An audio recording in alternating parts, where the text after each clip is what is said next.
So, keeping with the Christmas theme, I'm going to make a German Stollen, and as I said on the first bake, hopefully there's no Germans in the audience because I've been murdering all the pronunciations of their bakes. This one's easy, it's just Quark Stollen. So rather than being a traditional Stollen, which is a leavened bread with yeast, this is kind of a cheats version of Stollen, authentically German. Jürgen from the Bake Off pointed me in this direction, so it has been approved by a German person. It's got all the flavours of a Stollen, so it's got marzipan, it's got almonds, cherries, it's got cranberries in, oranges, zest. So it's got all those things, but you can make it really quickly and really easily, which is great. If it's in a sealed tin or like a Tupperware, it will last for a week.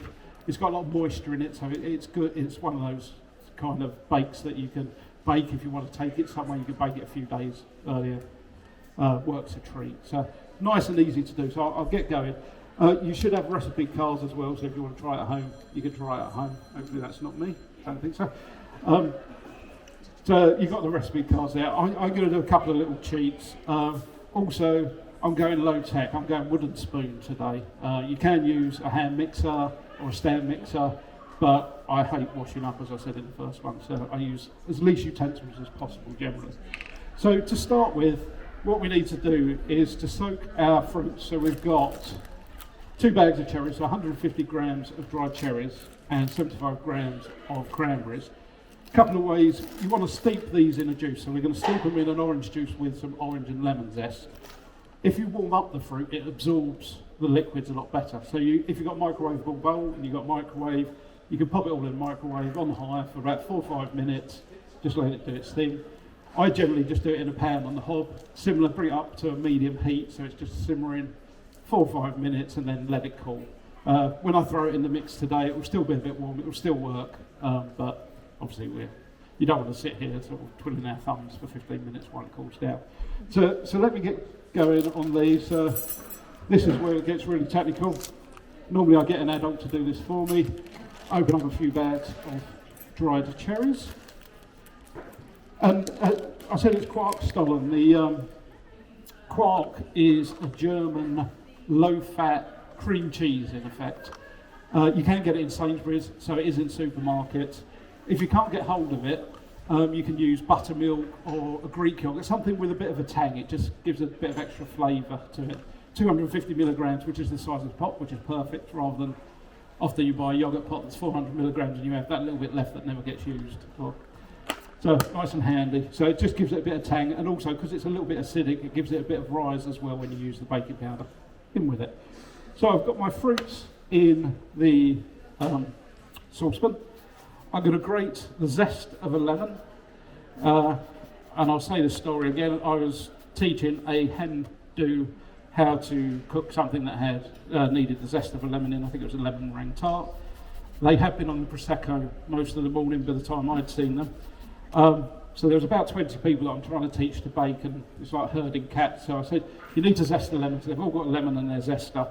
And by the time I got back to the first person, they hadn't stopped zesting. So they'd literally grated the whole lemon into their dinner. So all you want to do is just take off the bright yellow bit, leave the white stuff. And if you're at the flesh, you've gone way too far. Yeah, we've got some professional bakers in the, or seasoned bakers, I should say, in the audience. Just old. I was trying to put it politely. I don't want you to throw things at me yet. Again, once you've zested your lemon, you can use your lemon in your gin and tonics or in your bottle of water. Don't throw it away, don't waste it. With the orange, same again, we're going to zest the outside of the orange, and then we're going to use the juice of the orange as the liquid that you're going to soak into your cranberries and cherries. If you wanted to, you could put a splash of port in there or your favourite tipple, just give it a bit of extra flavour. But for the teetotalers, orange is a great swap out. And that's the same with any Christmas cake type recipe or Christmas pudding recipe. If it says booze and you don't like booze, you can always put orange juice in. It just gives you the fluid and a bit of flavour.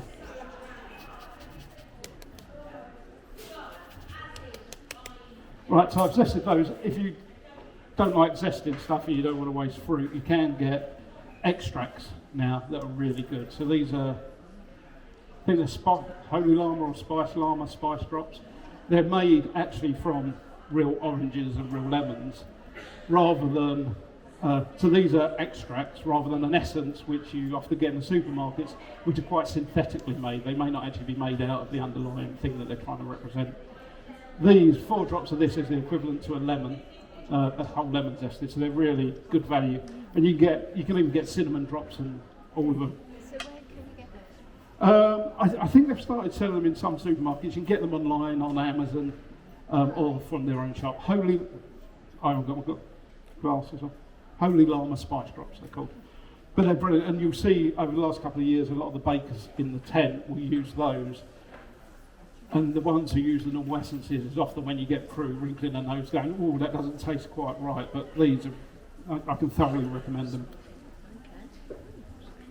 And they've got a shelf life of like a year or something, so it's not, they're really, or maybe 2 years even, they're really good shelf life. So I'm going to cut my orange in half and juice it.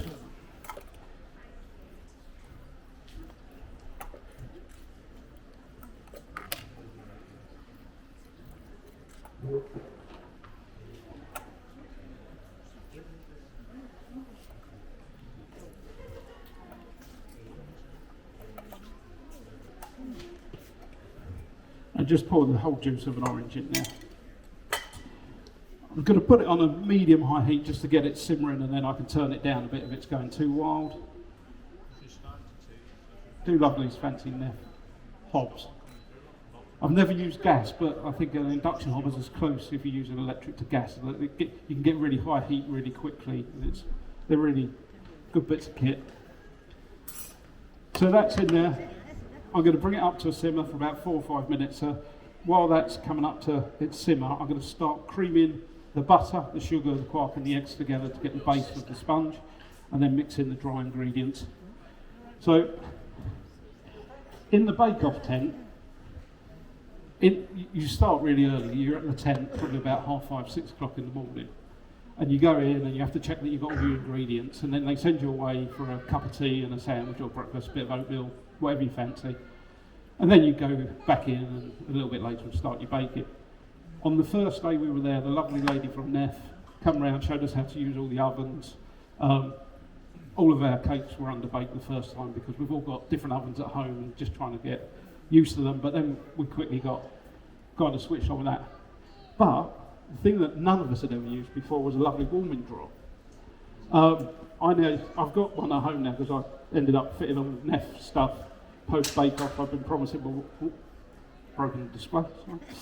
I've been promising that we refitted our kitchen for about 3 years, but I was applying for bake off through those 3 years, so I kept saying to my wife, can't do it yet, because if I get on bake off I need to make sure I've still got a kitchen. Post 10, I loved all the Neff kit that they were using, so we got one, and I even got a warming drawer. So the first day, lovely Neff lady showed us how to use everything, and it was freezing cold. We started filming. It was the end of the Maybank, right, the Maybank holiday at the end of May. So you're in the tent, 6 o'clock in the morning, freezing. All your butter is like rock solid, like it's come out of the freezer. So we said, well, me and Yanni said, oh, we've got warming drawers, we'll try those. So me and Yanni got plenty of butter, didn't put it on a plate or anything, didn't think that far ahead. Turned on the warming drawer, cranked it up, wasn't really listening to the lady who'd tell us how to use it. Put our butter in, thinking we'll be gone half hour, we'll be back, be no worries, we'll all be sorted. Lovely soft butter for making our first cake of the day. What we didn't factor in is that because it's the first day we'd all been together, we had to do some press photos, and then we had to do little interviews.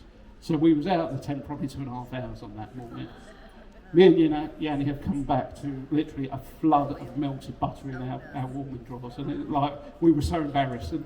And they've got a brilliant team that do all the cleaning, like the food tech team do all the cleaning, make sure.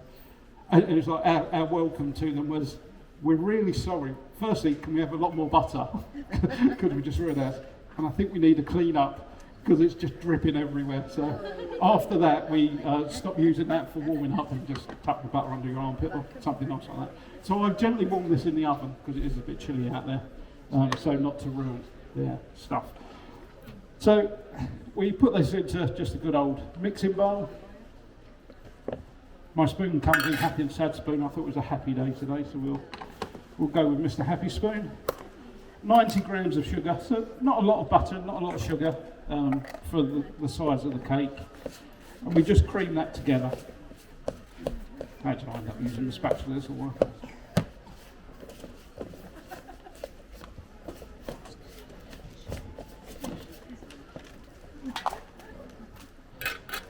So once you've creamed the butter and sugar together, we just add a medium egg in there and cream that in. And for the size of the cake, you think, well, that's not a lot of butter and there's not a lot of liquid, but we're going to put in the quark, which is quite loose, plus you've got the juice in that. So it starts looking quite solid, but then it will loosen up as we put everything in together. So again, we'll just give it a good mix round, just get the egg incorporated into the butter, build up your muscles. It's quite nice doing it old school sometimes. And again, less washing up for me. So that's the egg, butter and sugar. Now 250 grams of quark. So this is a low-fat, German, mild, creamy, soft cheese. A bit like a Philadelphia light, but a bit runnier. As I said, you can use anything that's got a bit of a tang, a Greek yogurt, buttermilk. But it's quite a nice little. Someone I was talking to earlier said it's on one of the Weight Watchers or Slimming World kind of good things that you can eat because it's low fat and quite good for you. I'm not in any way though claiming this is going to be a healthy dessert. I'll put that disclaimer out there because I'm going to absolutely cover it in ice and sugar at the end, like all good Stollens. This is where I should have worn my aprons that I always bring and never wear.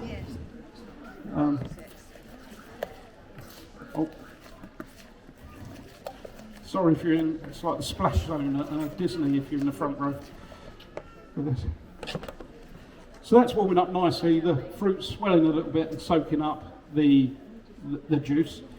Into our wet mix, we're going to stick in 75 grams of almonds. So whoever's eating this, there's obviously dairy in here and there's nuts, just as an allergy warning.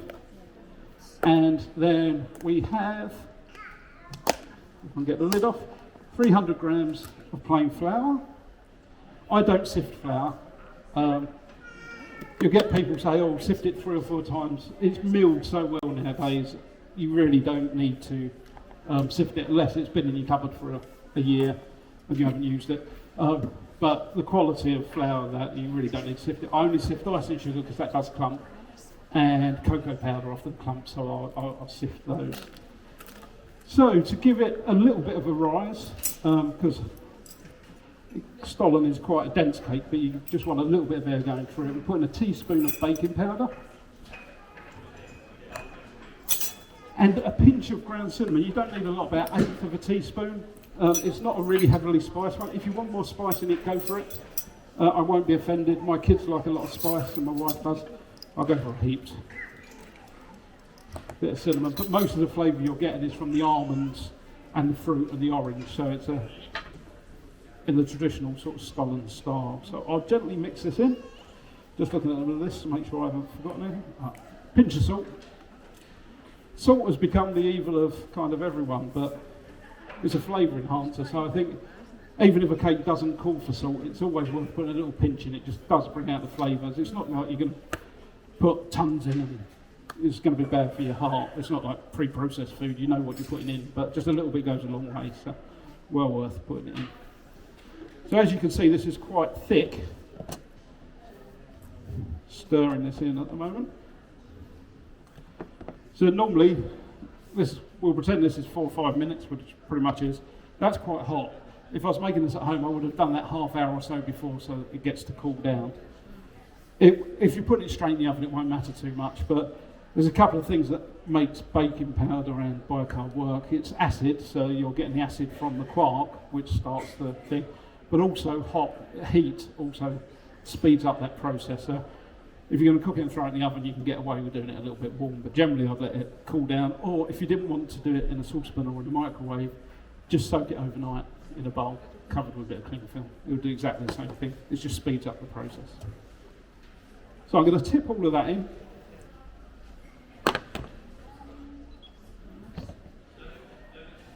And if anyone's got any questions or anything you want to know about bake-off, feel free to shout them out while I'm stirring and stuff. I'll certainly try and answer everything I'm allowed to say, and some of the things I'm not meant to say as well.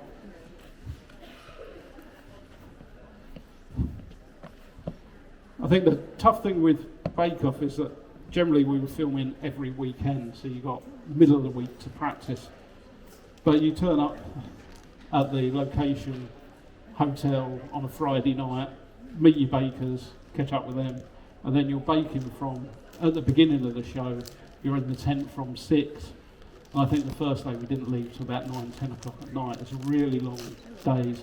And you do your signature and your technical on the first day, and then on the Sunday it's slightly shorter, where you do your showstopper, but generally you've got 4 or 5 hours of baking on that day, as well as clearing up. And one of the things that didn't dawn on me when I first, sorry, I'll carry on with that story. I'm going to chop up some marzipan to put in it as well, because you need some knobs of marzipan in a Stollen. Somewhere between 75 grams and 100 grams. No, I've cheated, I've shop bought, but yeah. If you're more diligent than me, you could make homemade. Are the judges with you all the time? No, the judges aren't with us all the time. So you get, everyone's assigned what's called a story producer. So they're the person that's with the cameraman, always asking the questions. So when the bakers are talking to the camera, you've been asked a question by the story person, and they make notes of what the judges have been saying about you while you've been there, because generally when you're baking you forget what they've said, so when they do the little interviews they can remind you. The judges will come in when they say the ready steady bake bit. So I was on the show in 2017, so it's 5 years ago now, and then I did the Christmas special in 2020. And the Christmas special was lovely because we got to go back, and the bake-off team are pretty consistent, so all of the runners had all kind of been promoted, so that it was good to see all the people that we met 2 to 3 years previously are all still with the show and all progressing through the ranks. So the story producer, who was my first story producer in 2017, was now kind of the exec tent story producer, so she was kind of one of the head honchos there. And it was just lovely to see that they're such a family, such a close-knit group, and if you look at I was talking to John, who runs the Litchfield Food Festivals. He said the first one I think was done in Bakewell, in a tent in a market square. And if you go back and look at the old ones, I think they're on Food Network, you can see cameramen always in shot, because you've got the 12 bakers. For each baker you've probably got a cameraman, sound guy, story producer and some runners. So the tent is packed solid, but you never see that on the show. And even when you're baking, like, you need to get to the microwave, you're ducking under booms, you're kind of dodging around people being interviewed, tiptoeing past, you laugh too loud and then have to do another retake. I got told off a couple of times for being naughty in the corner. But because the same team have been doing it, they're so refined, they know how to get the shots and keep everyone else out of shot. It is such a slick process now. And they're all good fun, and they all really do walk around with forks in their pockets. They are like vultures. They must not eat all year just so they can get through the bake-off season. You'll be cooking, and it's just like, was that scrap going spare? And they're like nibbling it away. It's like, no, I haven't finished that bit yet. It's like, and all the baked. Sorry, yeah. What else did you do? So we was in for the proper season. They pre-COVID, which was when I did it. They did it in Welford Park, which is near Heathrow, sort of M25, M4 kind of quarter. It's in a stately home. The stately home only opens for, I think they're famous for their snowdrops in February, March time. And then they do, I think, an opera musical probably late September, October time. But the rest of the year they've got most of the summer they've got the tent plonks in there. Right, so this is all mixed in now. So I've popped in my marzipan. I should have stuck on the oven. So in the real world, I would bake this for an hour, 160 Celsius fan, 180 conventional. But obviously, I won't keep you here for an hour. There's one I've got made earlier. But with all good Stollen, it needs to be covered in butter and also ice and sugar. So what we'll do is we'll put this mixture into an 8-9 inch baking tray, flatten it down, and then that just goes in the oven for an hour. I'm going to take this one home and bake it when I get home. It won't go to waste. So that would pop in to the oven. And then when it comes out of the oven,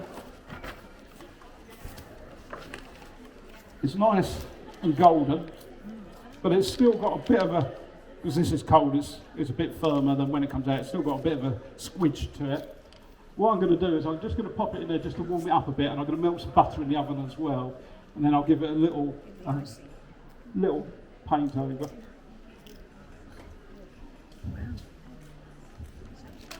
So again, for butter to cover it, you probably need about 50 grams, 50, 65 grams. This is where I have to hunt for the one that's still got the butter in. You can either melt it in the microwave, put it in a saucepan and just melt it, or I'm going to put it in a metal tin and just stick it next to the cake, because I'm just warming it up. What I'd normally do is put it in for 55 minutes, and then for the last 5 minutes pop the butter in a heat-proof dish, because then that will just melt next to it, and it saves me washing up another pan because I've used this earlier. So I'll let that do its thing in there just for a few minutes whilst the butter's melting. I'll need that back in a sec. So for icing sugar, so here's another one I made earlier because I wanted plenty of samples. This has been covered in butter and it's got icing sugar, but I don't use normal icing sugar. There's an icing sugar which is what they put on real Stollens that's called snow sugar or dusting sugar. Because if you put normal icing sugar on, within a day the moisture would have made it just disappear. So if you love a bundt tin and all the fancy kind of shapes, if you use this, it will last for as long as your cake lasts, and it will look like it's got snow on.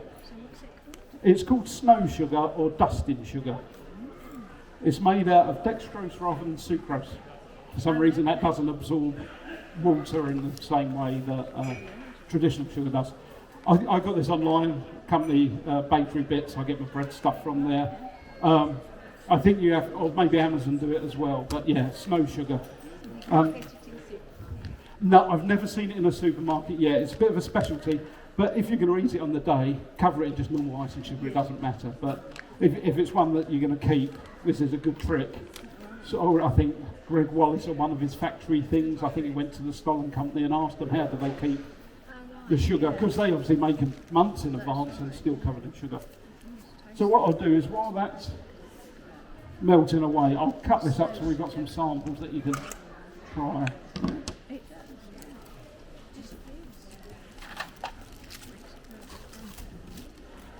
Another way you can bake these is if you just want to make them into little balls, sort of the size of a golf ball, and just put them on a baking tray. You can do them in separate bites.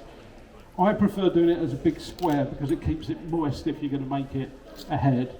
Because the smaller they are, they will have more crunchy outside, less moist inside, but it's a matter of preference. But if you make them in balls, you just roll them in some butter and ice and sugar, and again you'll get like a little snowball that's really cute. You could do it in a loaf tin as well, yeah. Yeah, it's similar sort of. It'll be a bit thicker, so you may need to cook it a little bit longer. Okay. But yeah, generally, yeah. Because a loaf tin, actually, it wouldn't be too much different, I think, because they're longer but a little bit narrower. So yeah, or a round tin, anything that you've got, as long as it's about so thick, you'll be pretty good. And then once you look inside, you've got the plenty of fruit, marzipan all in there. Then you just cut it into little bites.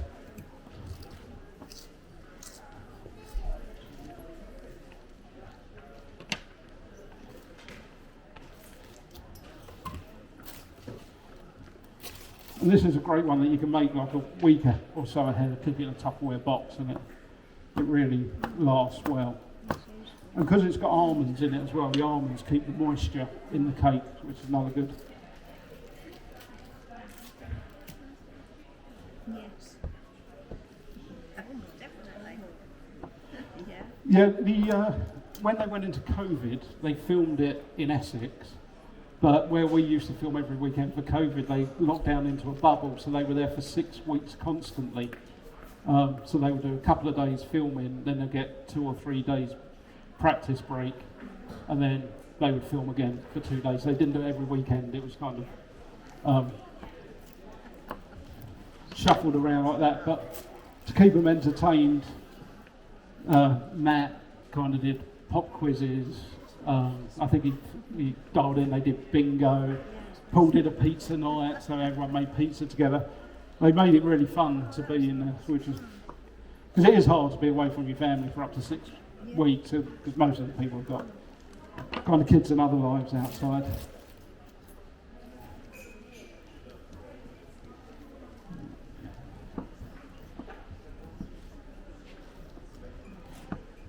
Really? Right, so there's lots of little bits there that I'll put out on the side that you can try, but hopefully this one's yeah, we're almost melted, so I will get this out the oven.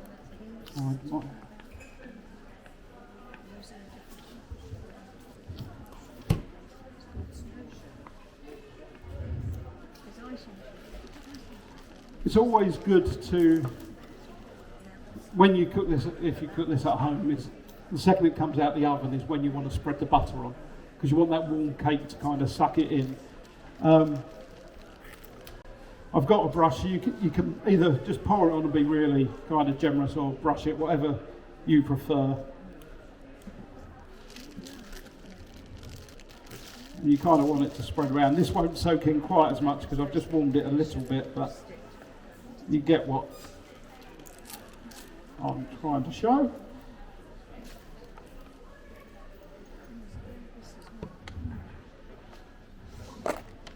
Right, and this bit I normally do by my sink because it gets really messy and I'm going to have a lot of clearing up to do. So then you give it a nice generous dusting of icing sugar, and I think Stollen, the more icing sugar you can squeeze on it, the better.